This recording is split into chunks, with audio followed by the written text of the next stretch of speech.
Okay, let's put a conversation on the road quickly now, everyone. I'm joined by my first guest in the live studio. I'm expecting the second one and then the third one who will join us via Zoom, hopefully, in the course of our discussion this morning. Christopher Ojekiri is a public affairs commentator. Thank you so much, Chris, for always honoring us with your time on this program. Good morning, yeah.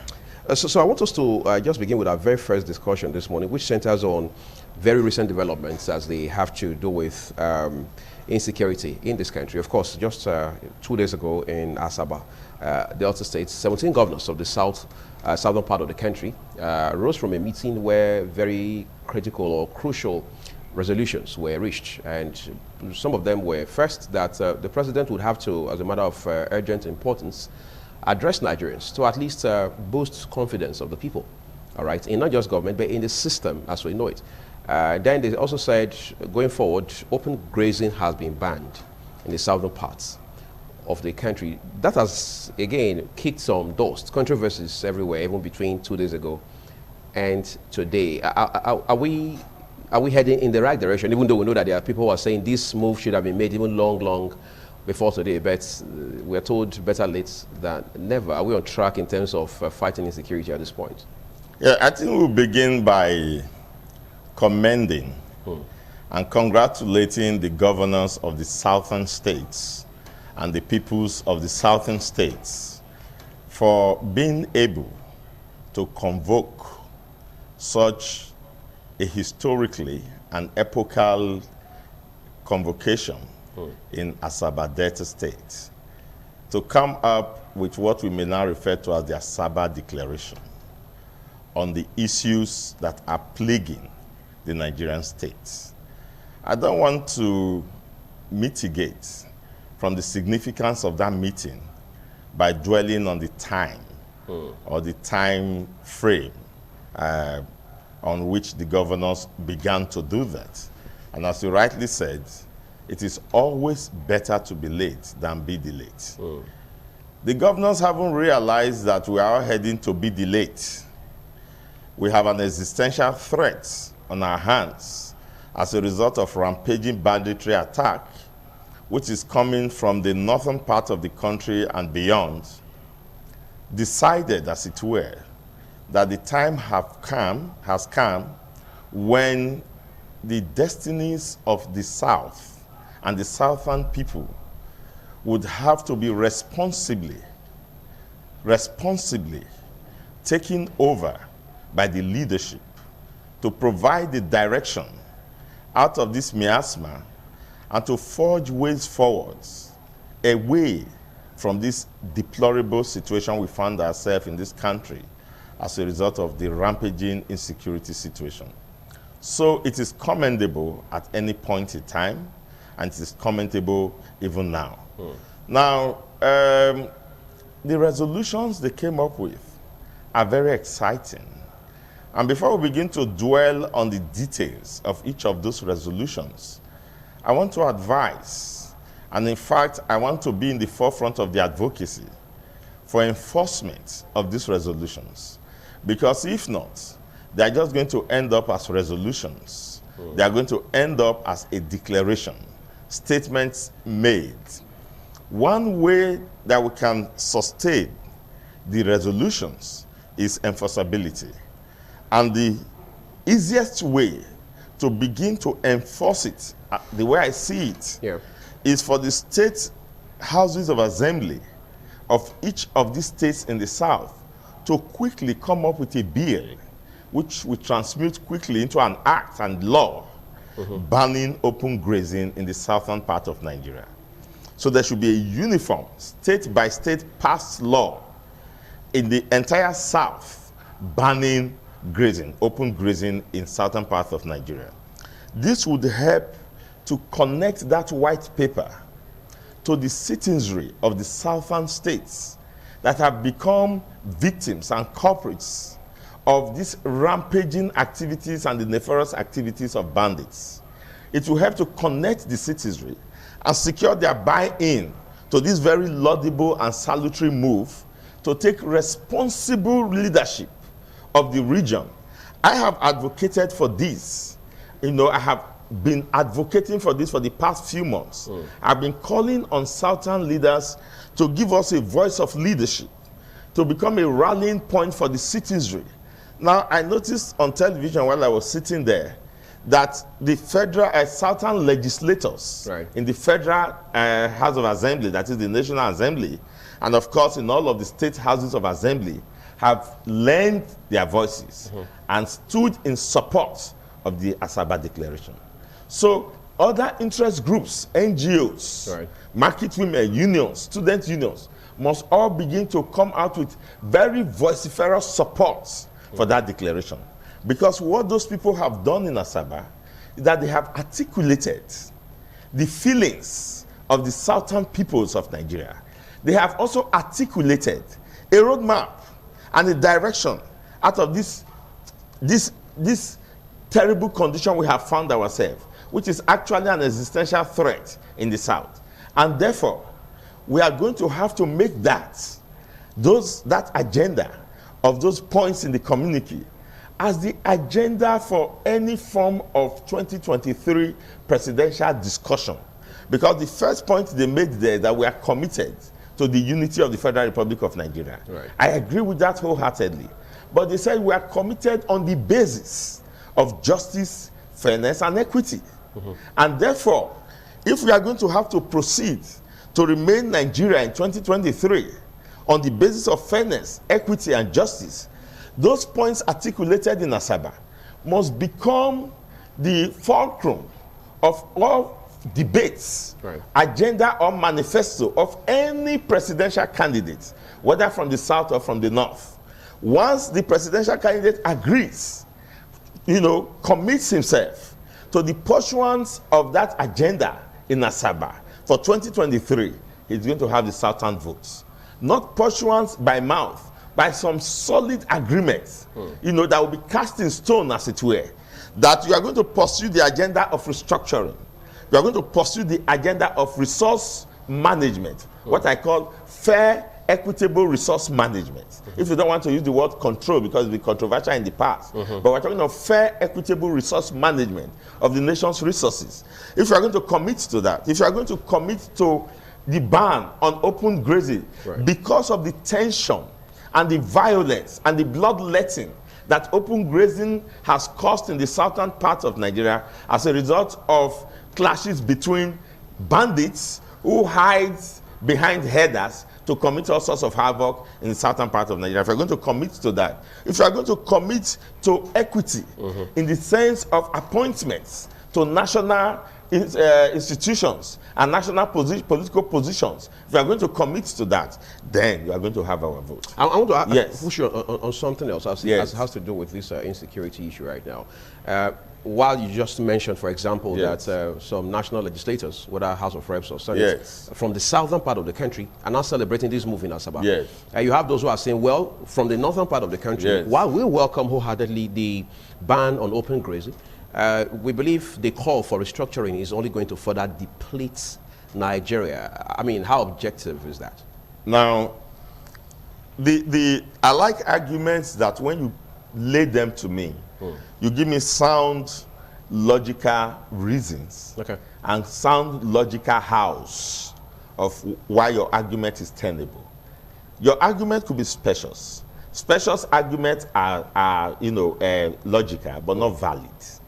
The argument is not valid.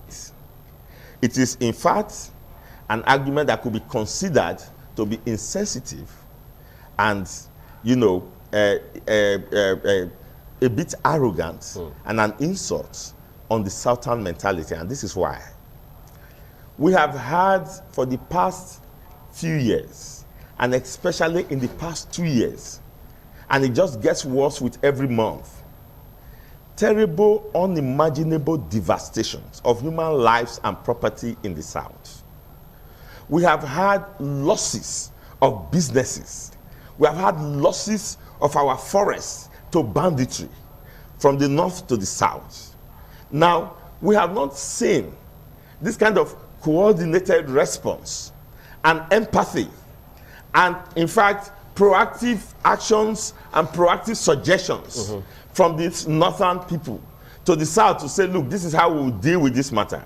On our part, we will ensure we stop this banditry. We're going to do something about the border. Right. We're going to do something about profiling. We're going to prioritize the president who is from our region to ensure that action is taken. They have not done any of such things. And the southern leaders have waited endlessly. What they have done today, they ought to have done, I mean, since months ago. And they have waited, and the statistics of destruction is increasing. The statistics of devastation is increasing. And now they have decided to just hold a meeting. And this is what I have just advocated in the past. That what we just need to do is to hold a meeting of the southern leaders. And it will send strong signal. Because they have always capitalized, unfortunately, on the very, unproved assumption that the southern people cannot come together in unity. They forget that there are so many things binding the southerners together. Now we have come up, the leadership have come up to take a responsible position to say, look, instead of going into secession, instead of dismembering Nigeria, instead of allowing bandits to take over the entire country and introduce anarchy which neither of us can control, let us deal with this thing diplomatically. Let us deal with it democratically. Let us deal with it intelligently and responsibly. And this is how to go about it. Once we get these things done, then we're going to have peace. Because why the struggle in the first place? Who is paying billions of naira to bandits? And why are bandits demanding of the federal government billions of naira?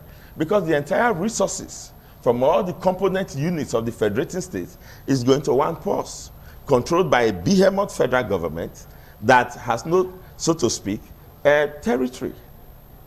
Now, the people who produce the mineral resources from where this money is made that goes to Abuja are there suffering the devastation and banditry of these bandits, unprotected. The governors of the state do not have these resources that are produced in their region to protect their own people, because you have not allowed state policing, for instance. You have not allowed the governments to be able to control the commissioner of police in their states. And so the bandits go and strike in regions, and they're asking the federal government to actually sponsor their activities by paying them money for ransom when they kidnap. And the federal government has been paying, because the federal government is not suffering the devastation of where the money is coming from, because it has no territory. You are not going to suffer the devastation you are suffering in the Niger Delta areas, for instance, and then you are taking the money to go and pay bandits to buy arms to come and kill your people. Not that you've mentioned paying ransom by the federal government, for example. How do we address the Gummy factor in the equation? Which is? The Sheikh Gummy factor in the equation. Because he has been the go-between the federal government and the bandits. And we've seen pictures and videos of him helping to broker a deal. I call Gummy the Gummy Republic. Gummy is operating as a republic within the Federal Republic of Nigeria. He tells you the terms and conditions with which Nigeria can be at peace. And that's why El-Rufai told you that Nigeria is at war, that the bandits have declared war on the territorial integrity and the independence of Nigeria. And that is putting it correctly. But Gummy tells you that that war is legitimate, that the bandits have legitimate rights to make demands of our federal government. And Gummy went as far as telling our central bank to quickly print money to pay the bandit before it becomes too late. Was that an overreach? That is actually sedition. That is treason. That is treason against the state. And for a man, our president, who seemed to, in his previous statements, to put national security above all other considerations. Remember when the issue came up? And then he came up with a statement about how national security takes precedence over even human rights and rule of law. That a man like Gummy could be walking about, and a man like Issa Pantami, who is a self-confessed Boko Haram apologist, in fact, terrorist apologist, has not come out to adequately apologize and renounce.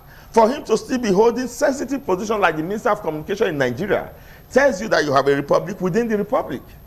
And it is going to be very foolhardy of us Southerners to pretend that these bare facts rubbed on our faces don't exist, whether in national space and discussed in conventional and social media. One of the things that the governors called for in Asaba 2 days ago was to have a national dialogue. Yes. That in itself doesn't, it looks harmless, but some persons are saying that ultimately, since we have a confab report from 2014, it is counterintuitive to be talking about national dialogue when we can just easily source the resource that is within that report from 2014.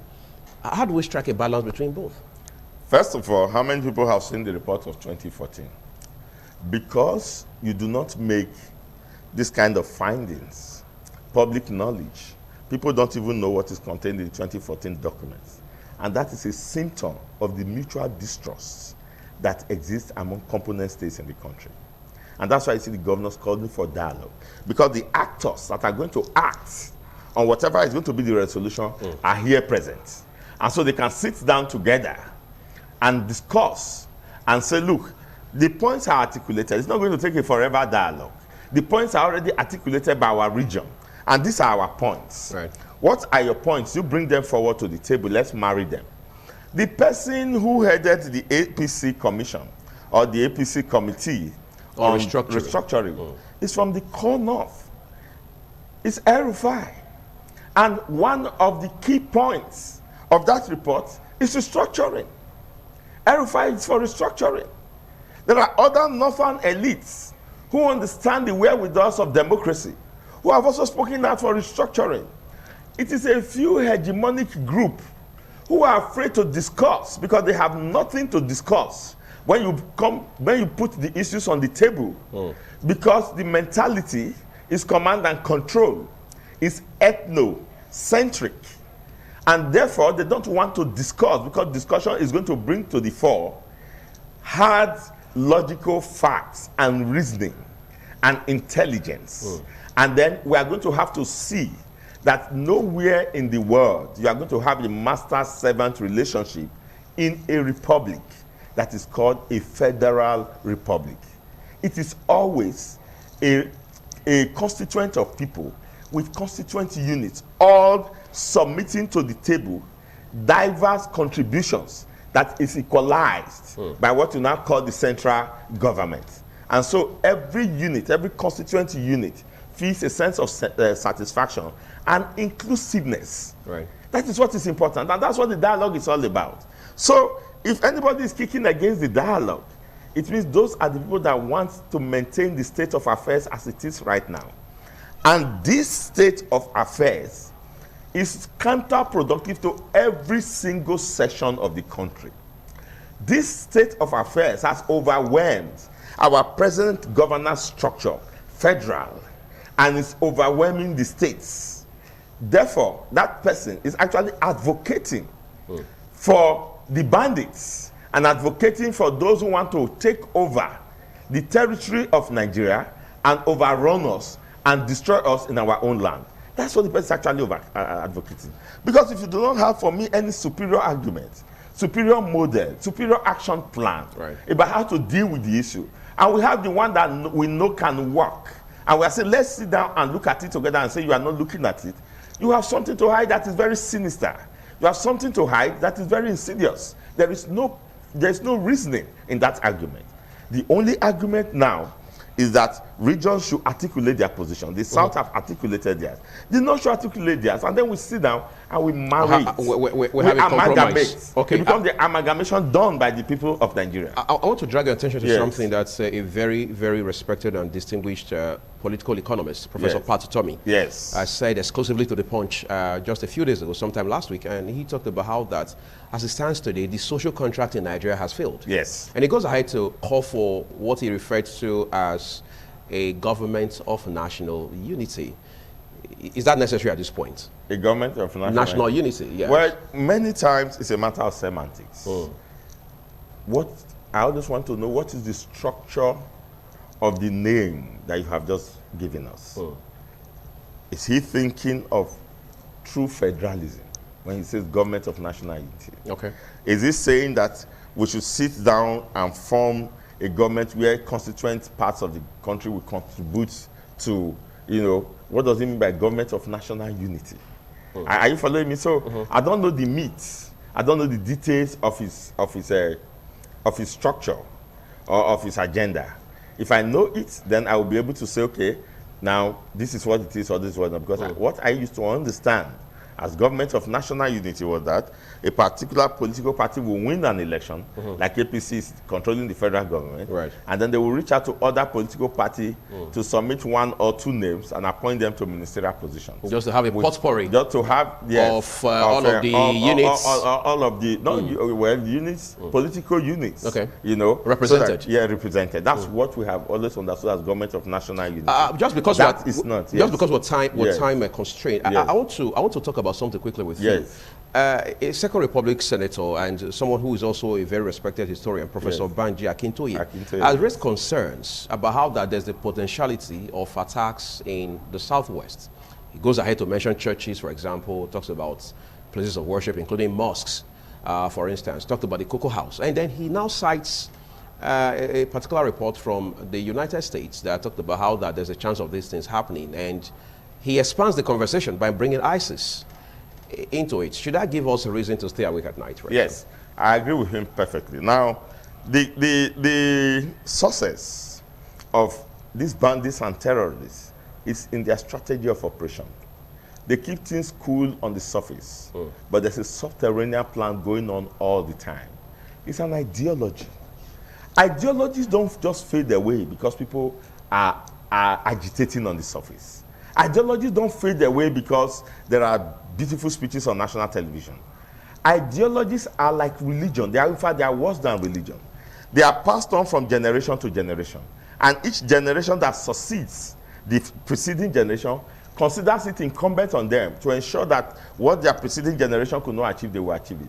The ideology of sack and occupy Nigeria is an ideology that has its roots deep into these religious formations you have just mentioned. And it's working all the time. And the way they operate is to enter subterraneously and insidiously. That's how the entire northern Nigeria was overrun. The entire northern Nigeria in history is you know, the Junkos, the Tiv, and so on and so forth. That's how they were overrun. And then we had to stop them in what is now Kwara State. And that's why you find that the Kwara is a mixture of Yorubas and the Nupes and the Fulanis. Right. So if you have studied the run of things and you study the strategy and modus operandi of how they are operating, it is very logical and follows reason to say that right now they are very close. And that's why we should keep ourselves, our eyes open at night. And the only way to deal with something like that is to be operating on various levels. On the political level, the leadership have come up with this. Now, the next thing now is to form a strategic security committee of the South.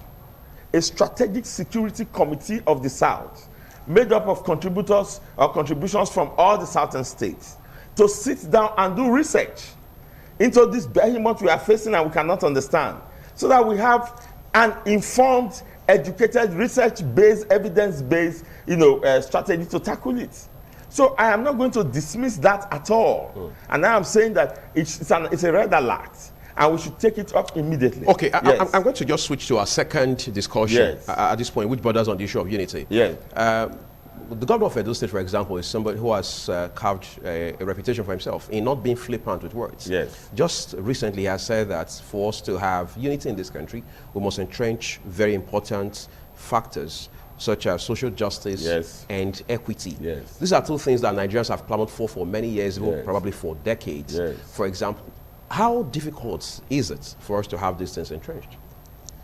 Speaking about Nigeria, now, when we talk about social justice, for instance, social justice is a product of the socialization process of the mind of an individual as he was growing up. The Almanjari school and then the Islamia school in the north takes care of an ideological indoctrination and socialization of the children growing up in the north. And their sense of social justice is not the same as the sense of social justice of people in the south. And that is why you find that when Boko Haram came, their argument was that Western education is evil. That's the meaning of Boko Haram.